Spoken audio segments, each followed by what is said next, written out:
ఎన్టీఆర్ జిల్లా విద్యార్థి విభాగం ఆధ్వర్యంలో అధ్యక్షుడు కోమల్ సాయి ఒక ఆధ్వర్యంలో ఏదైతే మెగా డిఎస్సి పేరుతో అవినీతికి తెరదించిన కూటమి ప్రభుత్వానికి వ్యతిరేకంగా అంబేద్కర్ గారి విగ్రహానికి ఈరోజు వినతి పత్రం ఇచ్చే కార్యక్రమంలో పెద్దలు మాజీ మంత్రివర్యులు వెల్లంపల్లి శ్రీనివాసరావు గారు, అదేవిధంగా పెద్దలు మాజీ శాసనసభ్యులు మల్లారి విష్ణు గారు, రాష్ట్ర వర్కింగ్ ప్రెసిడెంట్ రవిచంద్ర గారు, 7 నియోజకవర్గాల విద్యార్థి విభాగం అధ్యక్షులు, విద్యార్థులందరూ గారు ఈరోజు వందలాదిగా ఈ కార్యక్రమంలో పాల్గొని ఏదైతే కూటమి ప్రభుత్వం చేస్తున్న అన్యాయమైన కార్యక్రమాలు, మరీ ముఖ్యంగా విద్యాశాఖ మంత్రిగా ఉన్న నారా లోకేష్ ఈరోజు అవినీతికి తెరదించారు.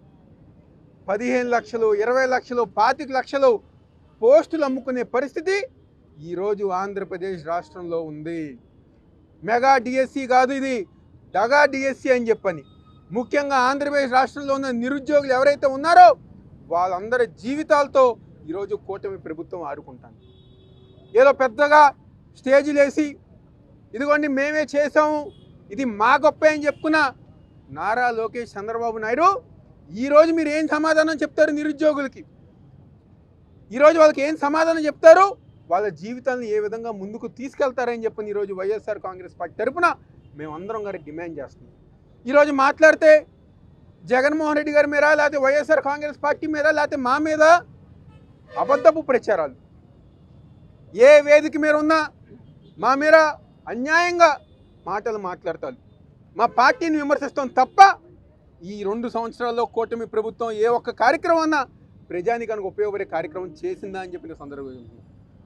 ఈరోజు మాది ఏదో గొద్దల పార్టీ అని చెప్పని అబద్ధ ప్రచారం చేస్తున్నారు కదా. నిజంగా ఈరోజు కూటమి ఏదైతే తెలుగుదేశం పార్టీ ఉందో మీది వెన్నుపోటు పార్టీ కదా.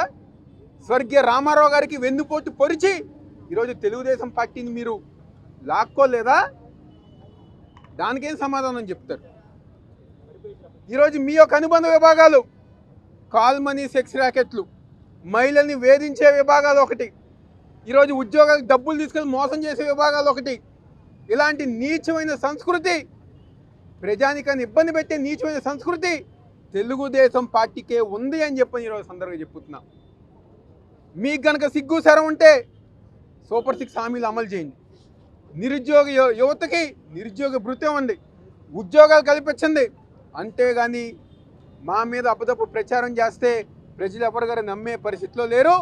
రాబోయే రోజుల్లో మీరు చేసే ప్రతి కార్యక్రమానికి గారా మీకు ప్రజానికమే బుద్ధి చెప్తాను సందర్భంగా చెప్తూ సెలవు తీసుకుంటున్నాను.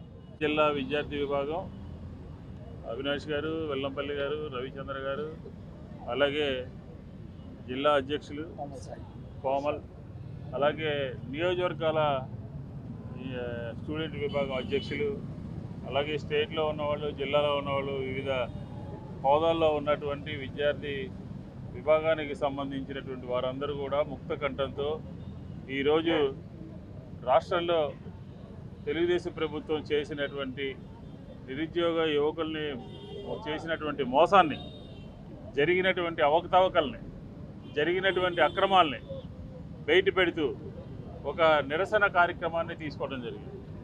ఈ నిరసన కార్యక్రమం యొక్క ముఖ్య ఉద్దేశం ఏంటంటే అనేక సమస్యలు ఉన్నాయి, అనేక అవకతవకలు ఉన్నాయి, అక్రమాలు ఉన్నాయి, ల్యాబ్స్ ఉన్నాయి, అవినీతి ఉంది. వీటన్నిటినీ కూడా ప్రజలకి తెలియజేస్తూ ఆ మెగా డిఎస్సి మీద సిబిఐ విచారణ చేయాలి అని చెప్పారు. ఎందుకంటే చిత్తశుద్ధిని నిరూపించుకోవాలి. టెట్ నిర్వహణ బాధ్యత, అప్లోడ్ చేసే బాధ్యత ఎవరికి అప్పచెప్పారు అని అంటే ఆ పరీక్ష రాసినటువంటి వారికి అప్పచెప్పారు అని చెప్పని మనకు అర్థమవుతుంది. మేము చెప్పడం కాదు, ఈ పూర్తి వ్యవహారం మీద హైకోర్టు చెప్పింది. ఏమని చెప్పింది? ఇది అత్యంత దారుణమైన, హేయమైనటువంటి చర్య. దీని మీద 3 సార్లు హైకోర్టు చెబితే చీమ కుట్టినట్టు కూడా లేదు. ఈ రాష్ట్రంలో ఉన్నటువంటి నిరుద్యోగులకి, యువకులకి అన్యాయం జరుగుతూ ఉంటే, దాదాపుగా 4,000 మందికి అన్యాయం జరుగుతూ ఉంటే ఈ ప్రభుత్వానికి చీమ కుట్టినట్లేదు. నిన్న ఆయన మాట్లాడతాడు, విద్యాశాఖ మంత్రి, ఎవరన్నా డబ్బులు ఇచ్చారేమో వచ్చి చెప్పానని అంటారు. సోషల్ మీడియాలో సర్క్యులేట్ అవుతుంది కదా, సోషల్ మీడియాలో ప్రజలందరూ చూస్తున్నారు కదా అధికార దుర్వినియోగం ఏ రకంగా జరిగిందో, ఏ రకంగా నిబంధనలను ఉల్లంఘించారో ఇవన్నీ కూడా చూస్తూ ఉన్నారు కదా. దీనికి సమాధానం చెప్పాలి కదా. సమాధానం చెప్పకుండా వేదికలెక్కి సమయం సందర్భం లేకుండా వైఎస్ఆర్ విద్యార్థి విభాగం అడిగేటటువంటి డిఎస్సి ఫెయిల్ అయింది, డిఎస్సిలో అక్రమాలు జరిగినాయి, అన్యాయాలు జరిగినాయి, దానికి సమాధానం చెప్పమని అంటే వైఎస్ఆర్ కాంగ్రెస్ పార్టీ గురించి మాట్లాడతారు. వైఎస్ఆర్ కాంగ్రెస్ పార్టీ ఆ పార్టీ ఈ పార్టీ గొడ్డల పార్టీ తల్లి చెల్లి ఇదే డైలాగులు తప్ప ఒక కాంక్రీట్గా మీరు నిర్వహిస్తున్నటువంటి మెగా డిఎస్సిలో స్పోర్ట్స్ కోటా అనేది పూర్తిగా అవకతవకలకి నిలయంగా మారింది, కేంద్రంగా మారింది. గ్రౌండ్లోకి రానటువంటి వాళ్ళు, మైదానంలో ఆటలు ఆడినటువంటి వాళ్ళు కూడా స్పోర్ట్స్ కోటాని దుర్వినియోగం చేశారు. దీనికి ఏం సమాధానం చెప్తారు? దీనికి ఏం సమాధానం చెప్తుంది ప్రభుత్వము, విద్యాశాఖ? పైగా మా ఎమ్మెల్సీలు వెళ్తే, మా ఎంపీలు వెళ్తే, మా లీడర్లు వెళ్తే విద్యాశాఖ ఒక స్టేట్మెంట్ ఇస్తుంది. ఏమనంటే దీని మీద ఎవరైనా సరే మాట్లాడితే లీగల్గా మేము యాక్షన్ తీసుకుంటాము అని అంటుంది. అంటే ప్రజాస్వామ్యంలో నిరుద్యోగ యువకులు విద్యార్థులు యొక్క గొంతు నొక్కేటటువంటి కార్యక్రమం ఈ ప్రభుత్వం చేస్తుంది అని చెప్పి ఆ స్టేట్మెంట్ ద్వారా అర్థమైంది. నేను ఒకటే చెప్తా ఉన్నాను, మీ ప్రభుత్వం 2 సంవత్సరాలు పూర్తయిన సందర్భంలో మహానాడులో మీరు మాట్లాడినటువంటి చేసినటువంటి తీర్మానాలన్నీ కూడా బోగస్, అబద్ధాలు, అసత్యాలు, ఫెయిల్యూర్. మీ ఎమ్మెల్యేలే ఫెయిల్యూర్, మీ ఎంపీలే ఫెయిల్యూర్, మీ మంత్రులే ఫెయిల్యూర్, మీ గవర్నమెంటే ఫెయిల్యూర్. మీరు చేసినటువంటి తీర్మానాలన్నీ బోగస్ తీర్మానాలు. మేము ఒకటే అడుగుతా ఉన్నాం ప్రజల పక్షాన, వైఎస్ఆర్ కాంగ్రెస్ పార్టీ, వైఎస్ఆర్ విద్యార్థి విభాగం ఒక బాధ్యతాయుతంగా ఈరోజు రాష్ట్రంలో జరిగినటువంటి అవకతవకల మీద, డిఎస్సిలో జరిగినటువంటి అవకతవకల మీద సిబిఐ ఎంక్వైరీ చేయండి. మీరు కనుక సచ్చీలు అయితే, మీరు సక్రమంగా నిర్వహించామని చెప్పి భావిస్తే ఈ రాష్ట్రంలో ఉన్నటువంటి 40% ఓట్లు ఉన్నటువంటి ఒక ప్రధానమైనటువంటి ప్రతిపక్షం యొక్క డిమాండ్ సిబిఐ ఎంక్వైరీ వేయండి అని అడుగుతా ఉన్నాం. రండి ముందుకు. రాకుండా మీరు అసందర్భంగా వైఎస్ఆర్ కాంగ్రెస్ పార్టీని వైఫల్యాలన్నీ కూడా, చేతగానితనం అంతా కూడా మీ దగ్గరే పెట్టుకుని వైఎస్ఆర్ కాంగ్రెస్ పార్టీ మీద విషం చిమ్మేటటువంటి కార్యక్రమానికి ఫుల్ స్టాప్ పెట్టండి. ఈరోజు విజయవాడ, వైజాగ్, కడప, కర్నూలు, యావత్ ఆంధ్రప్రదేశ్లో ఉన్నటువంటి విద్యార్థి విభాగం అంతా కూడా, ఎన్టీఆర్ జిల్లాలో కూడా, విజయవాడ నగరంలో కూడా వచ్చినటువంటి ప్రశ్నించినటువంటి దానికి మీరు సమాధానం చెప్పి తీరాల్సిందే అని చెప్పిన కూడా ఈ సందర్భంగా మేము డిమాండ్ చేస్తాం. వాళ్ళు ఏదైతే మెగా డిఎస్సి మీద విద్యార్థి విభాగం తరఫున ఎన్టీఆర్ జిల్లాలో మా ఎన్టీఆర్ జిల్లా అధ్యక్షుడు తరఫున మేమందరం ఇవాళ పెద్ద ఎత్తున ర్యాలీని, ధర్నాని అందరికీ తెలియజేసేటట్టు చేయడం జరిగింది. ఏదైతే ఈ మెగా డిఎస్సి అనేది పెద్ద బోగస్ డిఎస్సి అనేది మేము చెప్పగలుగుతున్నాము. ఎందుకంటే 15 లక్షలతో ఒక్కొక్క డిఎస్సి దాన్ని అమ్ముకోవటం జరుగుతుంది.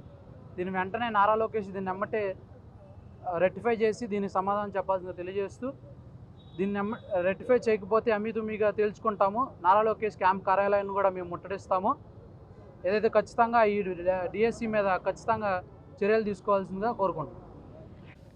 ఎన్టీఆర్ జిల్లా విద్యార్థి విభాగం ఆధ్వర్యంలో ఏదైతే మెగా డిఎస్సి అని చెప్పని దగా డిఎస్సిని ప్రవేశపెట్టారో దాని గురించి ఈరోజు జరుగుతున్న మోసాలన్నింటినీ కూడా ఎండగట్టే విధంగా, రాష్ట్ర ప్రజలందరికీ కూడా ఈ మోసాలని తెలియజేసే విధంగా, ప్రభుత్వం కళ్ళు తెరిపించే విధంగా ఈరోజు అంబేద్కర్ గారి విగ్రహానికి వచ్చి నిరసన తెలియజేయడం, వారికి వినతి పత్రాన్ని కూడా ఏదైతే విద్యార్థి సంఘం నాయకులందరూ కలిసి ఈ మెగా డిఎస్సిలో జరుగుతున్న మోసాలన్నింటినీ కూడా నిగ్గు తేల్చాలి, సిబిఐ విచారణ జరిపించాలి, లేదంటే కనుక హైకోర్టు సిట్టింగ్ జడ్జితో విచారణ జరిపించాలని చెప్పి డిమాండ్ని రాష్ట్ర ప్రభుత్వం వినట్లేదు. కాబట్టి ఈరోజు అంబేద్కర్ గారికి మొరపెట్టుకోవడం జరిగింది.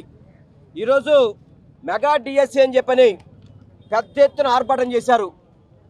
అన్నీ మోసాలే, అన్నీ అరాచకాలే. ఏదైతే స్పోర్ట్స్ కోటా అని చెప్పని అర్హత లేని వాళ్ళందరికీ కూడా ఎవరైతే డబ్బులు ఇచ్చి ఈ యొక్క డిఎస్సి సీట్లు కొనుక్కుంటున్నారో స్పోర్ట్స్ కోటా అని చెప్పని ఒక అవినీతికి తెరతీయడం జరిగింది. హైకోర్టు వార్నింగ్ ఇచ్చినప్పటికీ కూడా వాటన్నిటి కూడా పక్కన పెట్టి మెరిట్ అనేది కాకుండా ఎవరైతే మన కూటమి ప్రభుత్వాలకి దగ్గరగా ఉంటారో, ఎవరైతే కూటమి ప్రభుత్వంలో నాయకులకి డబ్బులు ఇస్తున్నారో వాళ్ళకి ఈ యొక్క ఉద్యోగాలు ఇచ్చే విధంగా ఈ యొక్క కార్యాచరణ చేయడం చాలా బాధాకరం. ఎప్పుడైనా కానీ పారదర్శకతగా ఉండాలి ప్రతి ఒక్కటి కూడా.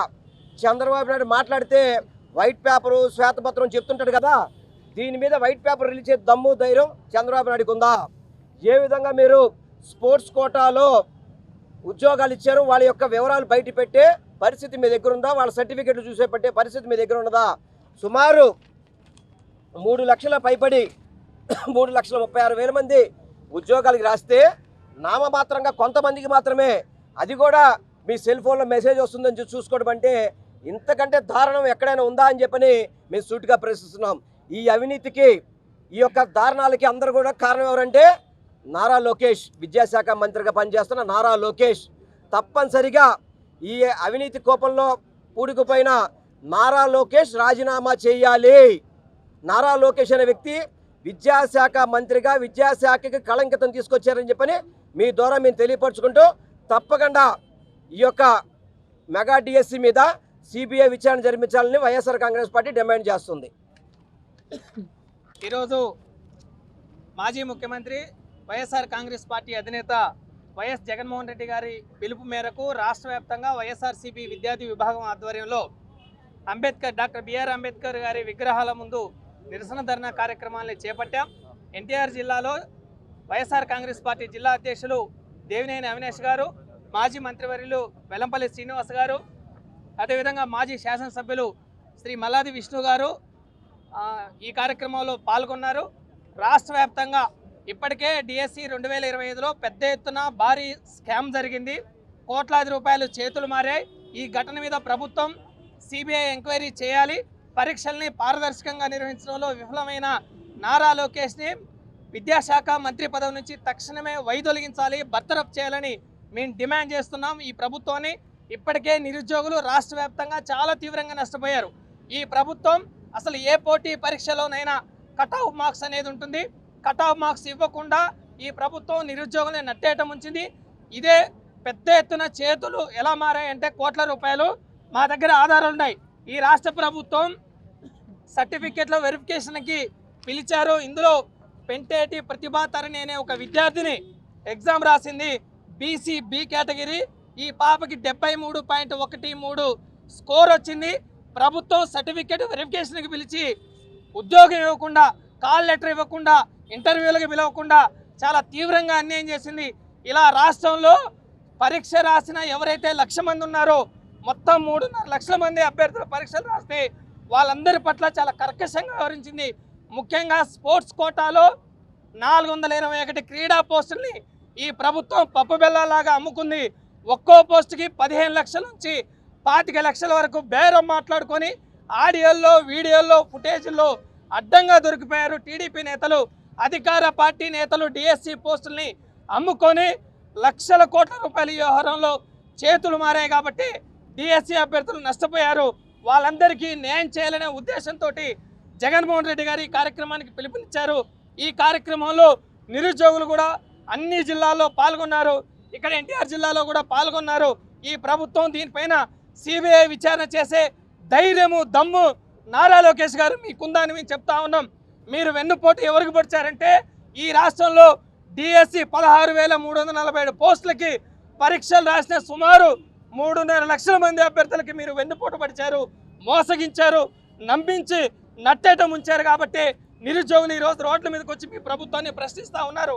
ఇకనైనా ప్రభుత్వం సిబిఐ విచారణ జరపాలి, నారా లోకేష్ని మంత్రి పదవి నుంచి బర్తరఫ్ చేయాలని మేము డిమాండ్ చేస్తూ రాష్ట్ర వ్యాప్తంగా నిరుద్యోగులకి అండగా నిలబడతాం, పోరాటం చేస్తాం, ప్రభుత్వం మెడలు ఉంచుతామని ఈ సందర్భంగా హెచ్చరిస్తూ ఉన్నాం.